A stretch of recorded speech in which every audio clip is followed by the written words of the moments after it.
ప్రపంచంలో ఎన్ని హత్యకైనా క్షమాపణ ఉంటుంది, కానీ ఆత్మహత్య క్షమాపణ లేదు. అలాంటి గొప్ప దేశం ఇది. సో ఆత్మహత్య చేసుకునే ఆలోచనలు రావడం చాలా బాధాకరం. నేటి విద్యార్థులు, విద్యా వ్యవస్థ, తల్లిదండ్రులు, సమాజం ప్రతి ఒక్కరు దీనికి బాధ్యులే. ప్రతి ఒక్కరు ఇది ఆలోచించాల్సిన విషయమే.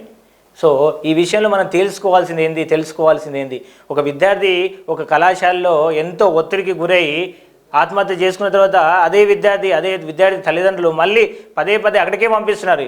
కేవలం ఒక ఏదో జరిగిన ఒక సంఘటనలాగా భావించి మర్చిపోతున్నారే తప్పితే దానికి ఈ మూలాన్ని ఎలా మనం నిర్మూలిద్దాం అనే ఆలోచన ఎవరికి వస్తుంది, ఎప్పుడు వస్తుంది, దానికి ఎవరు బాధ్యులు?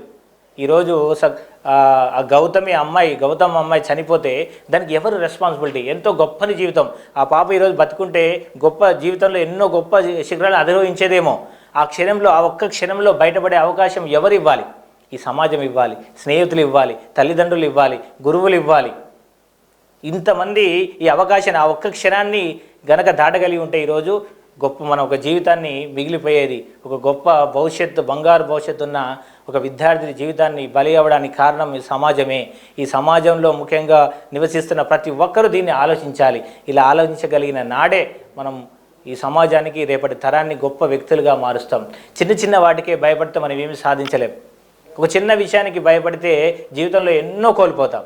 మనం ఎంతోమంది వ్యక్తులు ఉన్నారు. ఆ వ్యక్తులు ఎవరినైనా సరే ఉదాహరణ తీసుకున్న ప్రతి ఒక్క వ్యక్తి జీవితంలో ఎన్నో గొప్ప విషయాలు కేవలం ఓటమితోనే మొదలవుతాయి. ప్రతి ఓటమి వెనుక గొప్ప గెలుపు ఉంటుంది. అలాగే విద్యార్థి జీవితంలో కూడా ఆగిపోకు ఏ ఓటమికి, చేరుకునే వరకు విజయానికి, నిన్ను నువ్వుగా నిలిపే నిజానికి, కష్టమెంత కఠినమైన కన్నీటి కాలువైన